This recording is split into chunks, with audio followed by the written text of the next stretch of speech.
Huggies वाली गरीब बहू शर्मीली उफ, कितनी जोर से सुसु आई है। अगर जरा भी देर हुई तो यही निकल जाएगी। घर पहुंचने में तो अभी टाइम लगेगा।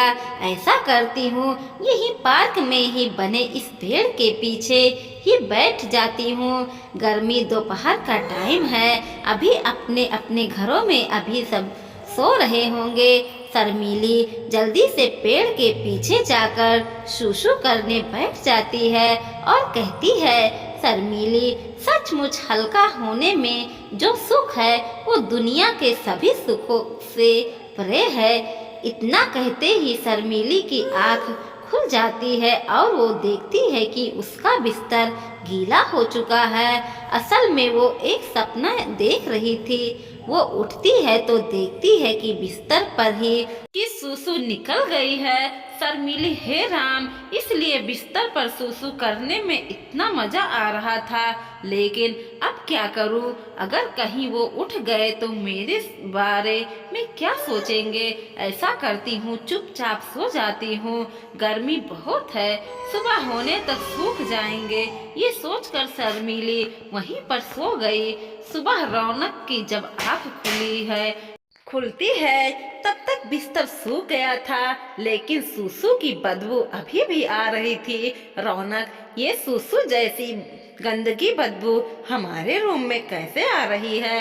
शर्मीली, नहीं मालूम जी, हो सकता है कि ये सब गबरू का काम हो।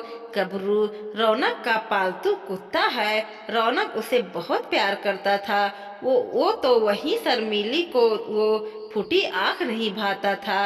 वो अपना हर गुनाह गबरू के माथे दे देती थी और आज भी उसने बिल्कुल वैसे ही किया। रौनक ने गबरू को गुस्से से बहुत डांटा। रौनक, गबरू आजकल बड़ा ही शैतान हो गया तू। पहले तो कभी तू ऐसा नहीं करता था। अरे, जब तुझे घूमने के लिए बाहर ले जाता हूँ तो अपने ये सब काम वही निपटा लिया करना।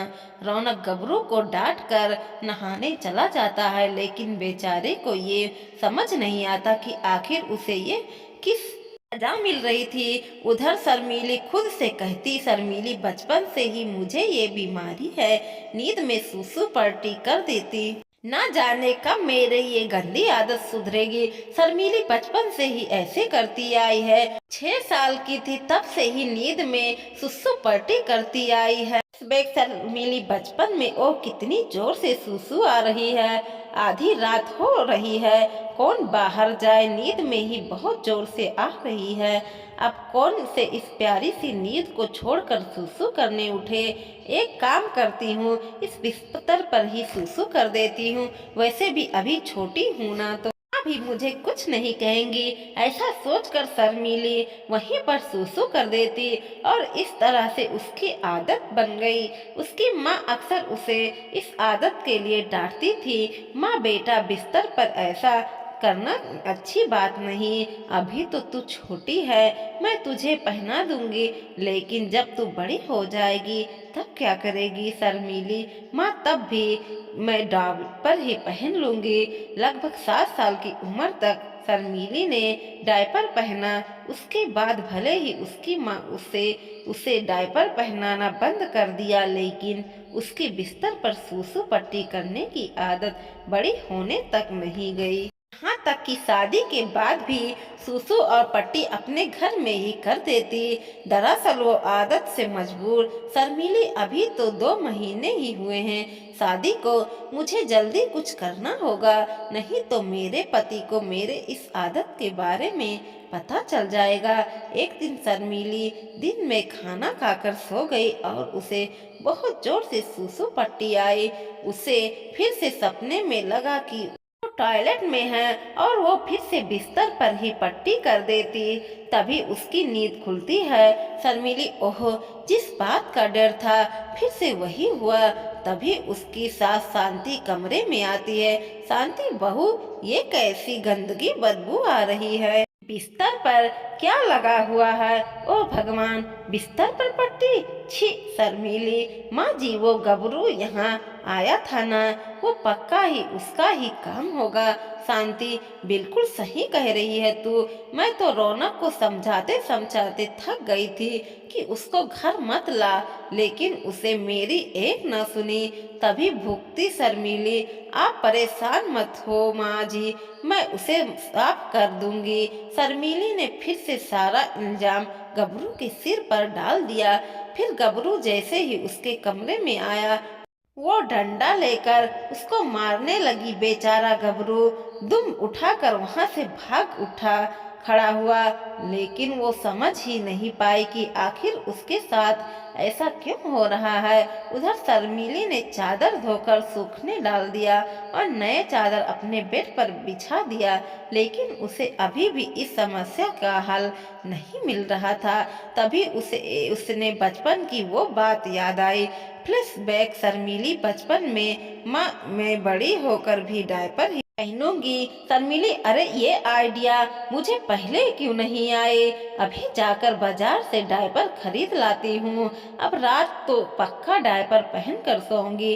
शर्मीली बाजार से डायपर खरीद कर ले आती है और रात को उसे पहनकर निश्चिंत होकर सो गई। अगले दिन सुबह जब रौनक ऑफिस जाने के लिए तैयार होने लगा तो उसने अपने कमरे में लेने के लिए अलमारी खोली। तभी वहां पर रखा डायपर का पैक उसने देख लिया तो शर्मीली से पूछता है रौनक, डायपर? अरे शर्मीली, ये एडल्ट डायपर किसका है? शर्मीली जी, ये आपके गबरू के लिए है। आजकल घर में हर जगह गंदगी फैलाता रहता है, जहाँ मर्जी सुसु पट्टी कर देता है। वो अपने पति से ये सब बातें कर रही थी ही होती है कि तभी वहाँ सासू शांति वहाँ आ जाती है। शांति, हाँ बिल्कुल सही कह रही है बहू। अरे कल तो इसने तुम्हारे बिस्तर पर ही पट्टी कर दी थी। रौनक, गबरू ये क्या सच कह रहे हैं? शर्मीली, आप इससे क्या पूछ रहे हो जी? ये तो कौन सा आपसे कुछ बोलकर आपको सारी बात बताएगा। रौनक, भले ही ये कुछ बोल न पाए पर झूठ भी तो नहीं ये बोलेगा, इंसान थोड़ो ना है ये। शर्मीली हर रोज डायपर पहनाकर सोती और अगले दिन सुबह जाकर उसे सोई नहीं, लेकिन फिर भी एक रात उसकी आंख लग गई और आंख लगते ही जिस बात का डर था वही हुआ। उसने बिस्तर पर सुसु और पट्टी एक साथ कर दी। अगले दिन जब रौनक उठा उसके बाद उसने जो देखा वह देखकर हैरान रह गया। रौनक, ये क्या? अब तो गबरू भी यहाँ नहीं है, तो फिर ये सब किसने किया? शर्मी अब और झूठ ना बोल सकी और रोते हुए उसने सच रौनक के सामने बोल दिया। शर्मीली, मुझे माफ कर दो दीजिए जी, मुझसे गलती हो गई, मुझे बचपन से ही ये रोग है। रौनक, इसका मतलब ये सब तुम कर रही थी और डायपर भी इसलिए खरीदा था और सारा का सारा इल्जाम मेरे गबरू पर डाल देती थी। शर्मीली, मुझे गलती हो गई, मुझे माफ कर दीजिए। रौनक, अभी तो मैं अपने गबरू को ढूंढने जा रहा हूँ, तुमसे तो मैं आकर निपटता हूँ। रौनक पागलों की तरह गबरू को सड़क पर चलते हुए ढूंढ रहा था कि तभी पीछे से एक तेज रफ्तार से कार आई तो रौनक को टक्कर मारने ही वाली थी। गबरू ने रौनक को जोर से धक्का दे दिया। रौनक दूर जा गिरा। रौनक को बचाते हुए गबरू को हल्का सा चोट आ गई। रौनक, गबरू, मेरा गबरू, मुझे तो चोट आई है, मैं अभी तुझे हॉस्पिटल ले जाता हूँ। रौनक गबरू की मरम्मत पट्टी करवाकर उसे घर लाता है। रौनक, देख शर्मीली, आज तुम्हारी झूठ की वजह से मेरे गबरू को चोट आ गई। आज मेरी जान बचाकर उसने अपनी जान को बाजी लगा दी। मिली, मुझसे गलती हो गई जी, अगर मैं अपनी बीमारी आपसे नहीं छिपाती तो आज ये सब ना होता। रौनक, कोई बात नहीं शर्मीली, हम तुम्हें डॉक्टर के पास ले जाएंगे और तुम्हारे अच्छे से इलाज करवाएंगे। देख शर्मीली, आज तुम्हारी झूठ की वजह से मेरे गबरू को चोट आ गया। आज मेरे जान बचाकर उसने अपनी जान की बाजी लगा दी। शर्मीली, मुझे माफ कर दीजिए, गलती हो गई जी। अगर मैं अपनी बीमारी आपसे नहीं छिपाती तो आज ये सब ना होता। रौनक, कोई बात नहीं शर्मीली, हम तुम्हें डॉक्टर के पास ले जाएंगे और तुम्हारे अच्छे से इलाज करवाएंगे। शांति, हाँ बहू, तुमने अपनी गलती स्वीकार कर ली, ये बड़ी बात है। रौनक और शांति शर्मीली को अच्छे डॉक्टर के पास ले जाकर उसका इलाज करवाते हैं। कुछ ही महीनों में शर्मीली को इस बीमारी से छुटकारा मिल जाता है। वो बहुत खुश थी। अब वो गबरू को भी बहुत प्यार करती थी। इसके बाद वो खुशी खुशी अपने परिवार के साथ रहने लगी। दोस्तों, वीडियो पसंद आया हो तो लाइक कीजिएगा, शेयर कीजिएगा और सब्सक्राइब भी कीजिएगा और देखते रहिए कोमल मोटिवेशनल 2.0।